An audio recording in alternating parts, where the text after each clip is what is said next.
Ladies and gentlemen, we're back. We're back. Now, we have a new trial, and it's very Darrell Brooks inspired as this man, Franklin Tucker, decides to represent himself. Now, let's just go into the nitty gritty real quick before we start this trial. Franklin Tucker and his accomplice, Rory Detroit Wilson, I guess Detroit is like his nickname, and also Franklin has a nickname named Ty. So Franklin Tucker, Ty, or we have Rory. Am I saying that right? Yeah, Rory Wilson, also known as Detroit. Two of these men decide they're gonna go to this place called the Treehouse. Now, it's a really nice spot. Apparently, people go there, and they book it out. This, that, and the third, right? Now, they just wanted to go in here and rob these people. But of course, robbery, we can't just stop there. No, there's never really a clean robbery. Typically, somebody gets hurt, and that's exactly what happened. They were going to rob a man named Matthew Bonnet, right? So I assume that they knew he had money or they thought he had money, one of the two. It turns bad. Matthew ends up dead. So now we have this man representing himself with a big not guilty shirt on, going on to interviews saying that he's not guilty. He understands the trial more than anybody else, therefore he'll represent himself. And I gotta tell you, he seems pretty confident in his ability to free himself. Now, we're going to start this trial off with his nice shiny bald head. We have prosecutions doing their thing. And then we'll go over to Mr. Ty. What's his name again? Mr. Franklin Ty Tucker. Okay? Mr. Franklin. So let's go ahead and check this thing out. Everybody get the things y'all need. This is going to be an interesting case, man. Just like the Bradley Yon case, just like the Darrell Brooks case, people, when it comes to representing themselves, things get wacky real fast. Let's go ahead and check this shit out.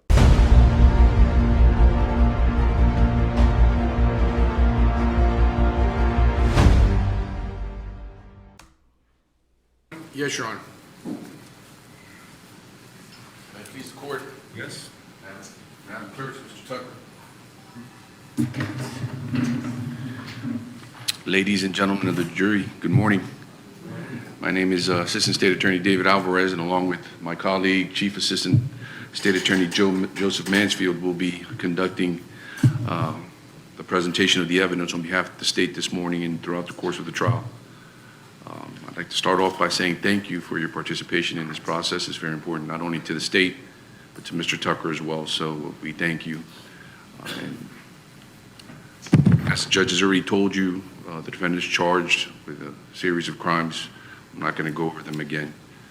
We believe the evidence in this case will show that on or about November 17th of 2017, at 5650 Laurel Avenue, Stock Island, Florida, a place commonly known as the Treehouse, the defendant in this case, Mr. Franklin Tyrone Tucker, along with co-defendants Rory Wilson and Travis Johnson, planned and effectuated a robbery at that location, which at the time was the residence of Paula Belmonte.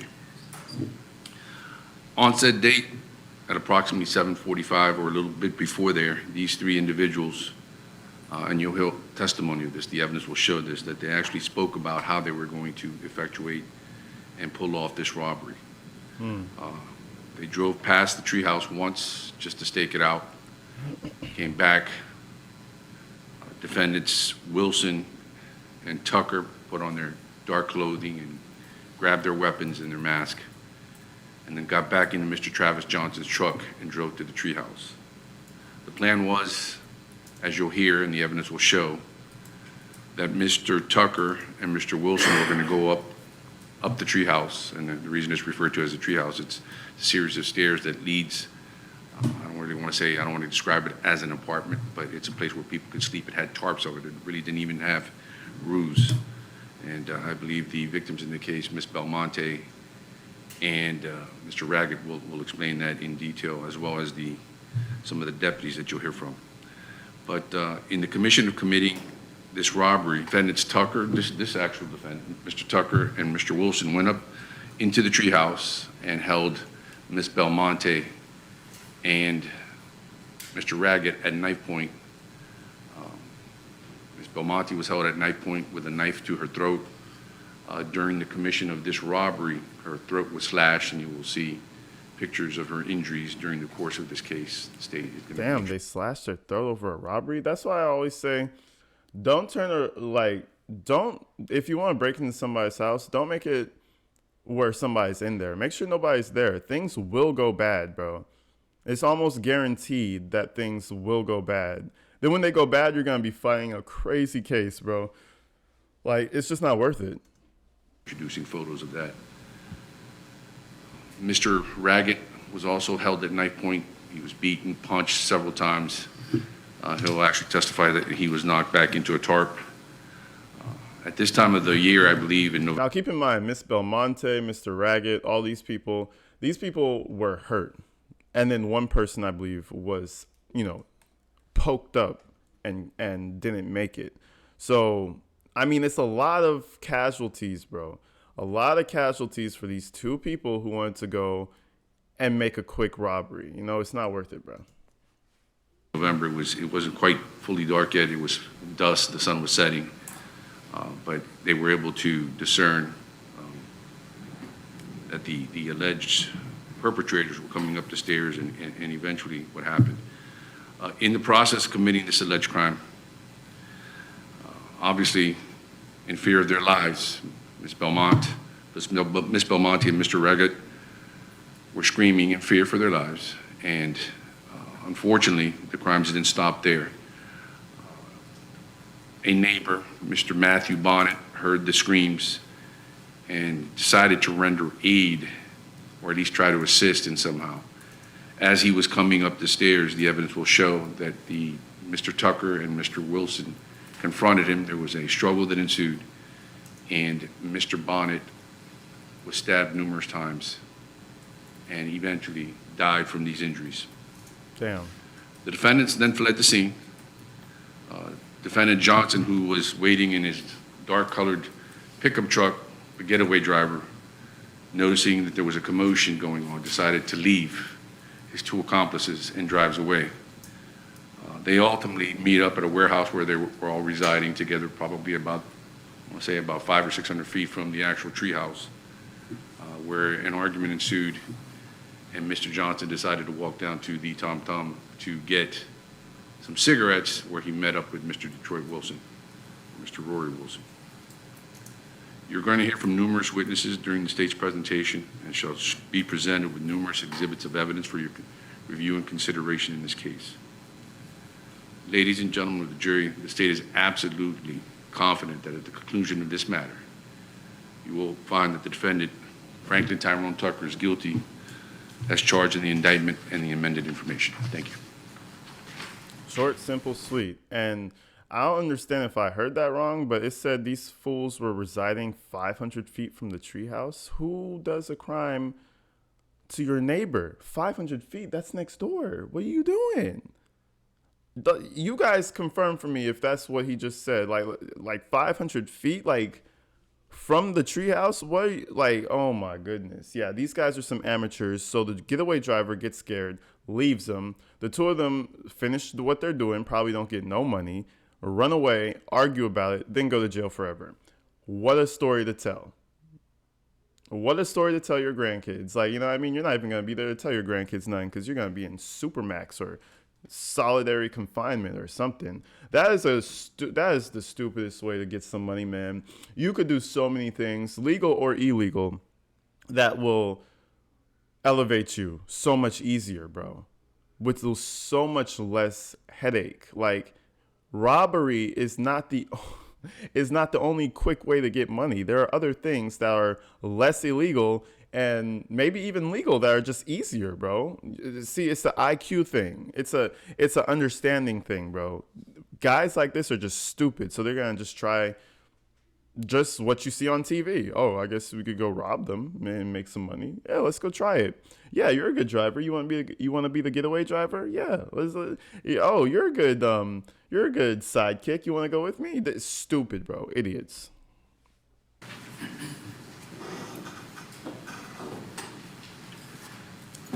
Tucker, would you like to make an opening statement at this time? Yes, sir. Of course. Okay, you may do so.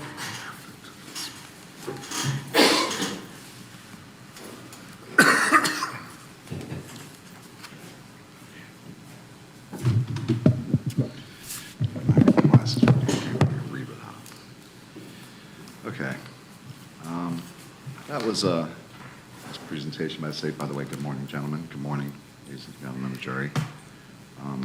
They're not your friend. That was a great opening by State. Good morning, ladies and gentlemen. Like, you'll see a recurring theme in all of these self-representations. The defendant tries to, like, buddy the jury and also buddy prosecution, bro. There's no buddy here. Nobody's your friend right now. That was quite the story. But the problem is nothing in that story tells you what evidence they have, what evidence they're going to show. You know, how are they going to actually tie me into that story?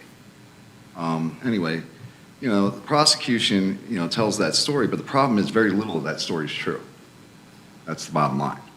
And, you know, yes, about the only thing that was true in that story is, yes, John Travis Johnson was there. That's a fact, right? This state witness, you know, they keep on saying he's the getaway driver, right? Out of all the evidence. Object argumentative. Yeah, I'm going to Okay. sustain the objection. Is it my Again, turn? this is an opportunity to talk about what the evidence you expect will show. That's where I'm going, Your Honor. Okay. Just give me a second, I'll get right there. I was actually just getting to that point. Out of all the evidence they show, all the witnesses they bring, where are they going to show he's the getaway driver? That's what you need to look at, right? Because the defense, you know, we can show all day there is no evidence saying he was a getaway driver. We can also show that there's evidence that says otherwise. And that's what we do intend to prove. As far as the evidence we intend to put on, we're going to, you know, put on the surviving victim, Miss Paula Bellamont, who says, 100% sure it wasn't me that night. 100%. Now, just as Mr. Alvarez said, you know, this is a woman who was brutally beaten, robbed, had her throat slit, you know, literally sat there and watched her friend get murdered viciously. But yet she is testifying on my side. Now, don't get me wrong, you know, what motivation could she have? Anyway, going down the line here, we're also intent on going ahead and, you know, calling a few other witnesses here. The next one after that is probably going to be Mrs. Angela Oslowski. Again, talking about evidence, right? Well, this is the woman who did the FDLE reports, the forensic evidence that, you know, that they submitted, right? All the evidence comes back. None of my DNA, none of my, my blood, none of my fingerprints, none of that stuff. Okay, I will say when you get into something with a knife,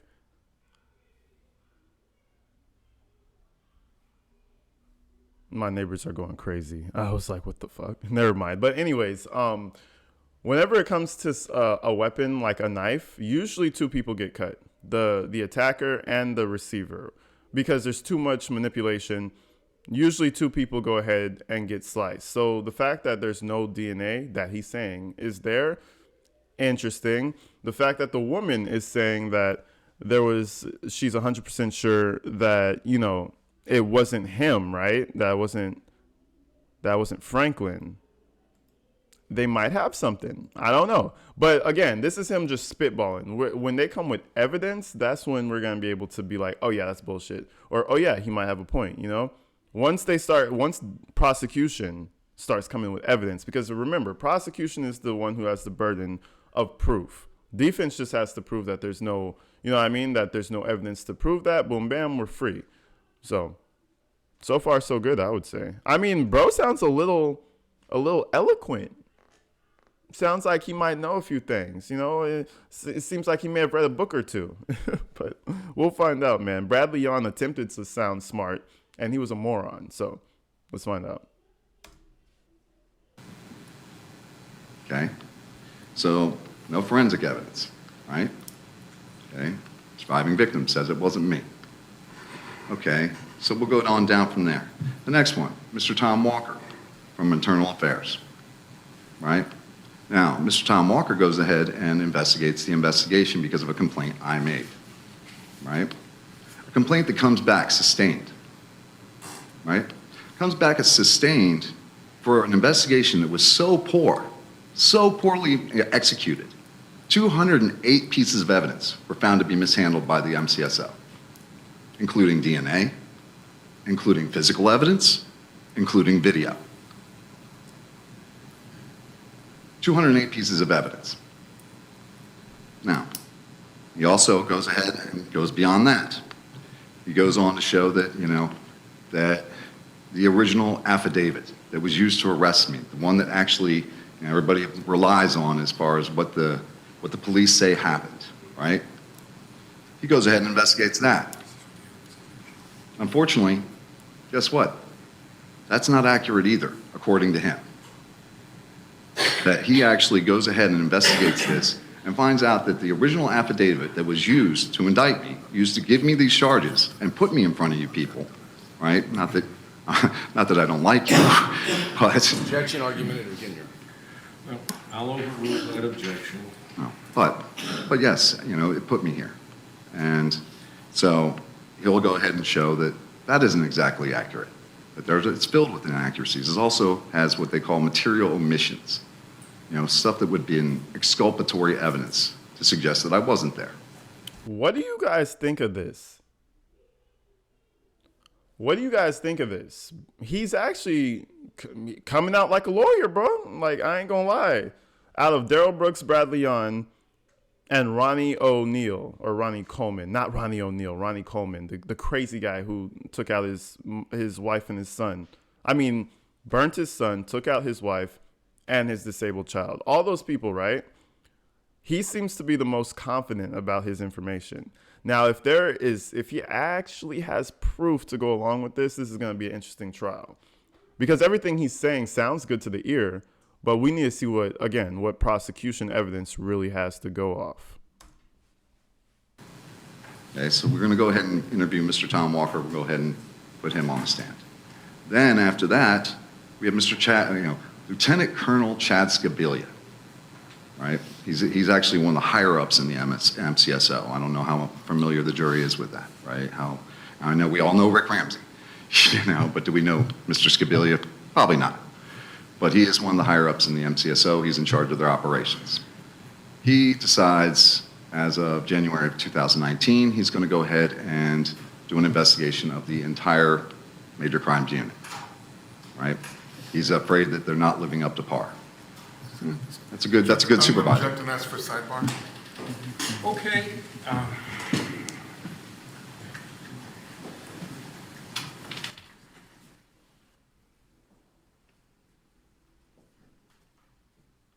Oh, big boy walks right up in front of him. They're trying to play bully ball. Look at the big boy right here that looks like fucking Brock Lesnar. He's going to walk right in front of Mr. Earrings over here, Mr. Franklin, and be like, yeah, let me get in front of you, little boy. Look at this shit. Right in front of him. Yeah, nah, I'm the big dog here. Look at him. Bullying his way in.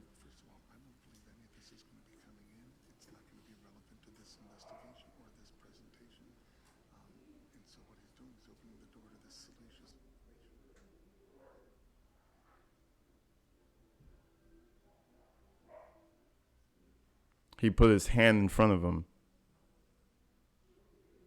I wonder what they're talking about, because if he has them approaching the desk this early on, bro, it just makes me feel like he might have something a little valid here. I don't know. Again, you guys let me know how you guys feel from opening statement. You guys let me know how you guys feel about this, because I don't know, 200 pieces of evidence mishandled and they didn't object to it. So, maybe there's some truth there. Now, again, if this guy actually did it, send him to jail. I want him to go to jail. But if there's like some reasonable doubt, like if I'm just like, man, I don't know, then you guys got to prove that shit. But we haven't even gotten to the proof yet. I might be sounding crazy right now. No spoilers in the comments. Just let me know what you guys think off of this video alone. Do you think he had something to do with it? And then if he didn't, then where was he? There's a such thing as an alibi. So there's a lot of things that need to come into play to make this work for this guy, but it's sounding a little compelling. It's sounding a little like I'm here for it. I'm here to hear it. second. I'm going to wait till the state settles in. I'm also going to advise the jury that I have overruled the objection, but I do want to remind you that this is opening statement. It's not evidence in the case, and it may or may not reflect what ultimately is evidence, and it will be up to you to... That's exactly what I said. All this shit sounds really nice, but just wait. Just wait till evidence starts dropping. Then we'll see what's going on. Decide the case based on the evidence. So keep that in mind, that this, what I told you, the statements of the attorneys, is not evidence. So with that, let the defendant proceed with his opening. Thank you. I'd also like to apologize for my tone. Obviously I'm a little upset. You might understand. I don't know if you do, but you might understand. Anyway, continuing forward, back to Lieutenant Colonel Scabilia. His report, he goes ahead and he finds that there are a number of investigations in the Major Crimes Unit that have not been sufficiently investigated, according to him. One of them, well, not one of them, out of the many that he finds, and Miss Danielle Malone, who we intend on putting on the stand, and to go ahead with this investigation. Yes, she's found to have, out of 17 active cases, 11 of them come up as insufficient, which we would argue mine is one of those. So we, we have quite a bit of evidence. We have quite a bit of evidence, I know that Mr. Mansfield asked you if you could convict me on one piece of evidence. Maybe, that's true. I could see that, depending on what the evidence is. You got a video of me doing something, or, I could see that. But what he failed to say is, okay, could you convict me on one piece of evidence when there's a lot of evidence that says something else? That's the question. And that's what we're going to try and get to with the defense, right? We're going to bring up witnesses, we're going to bring up evidence, and we're going to go ahead and we're going to challenge everything that the state is saying here, because I know it's not true. So, in the end, that's what we're looking for here, right? We're looking for the truth, And they can present their case, I'll present mine, and we'll see what comes out as true. And then you guys can decide. And I know from looking at all of you and from going through our voir dire, you'll decide correctly. Thank you. All right, so that's pretty much the opening. Again, you guys let me know, man. You guys let me know what you think is actually going to take place. Will he get off? Will he not get off? I don't know, man. My opinion, it was a decent start for him. It was the best start for anyone who's represented themselves that I've seen so far. Best start out of anyone who's represented themselves that I've seen. Bro looks composed. He looks like he knows where he's going with the evidence. Let's see how he handles objections. Let's see how he handles certain witnesses not going the way he wants them to. Let's see how he handles a few things. But that's the beginning. That's the start of this trial. I hope you guys are ready for it, because we're going to come back with some more. Let me know if you guys are interested in this trial. And shit, until the next one, people, stay inside, stay safe. I love you guys, man. I'll see you in the next one. I'm out of here.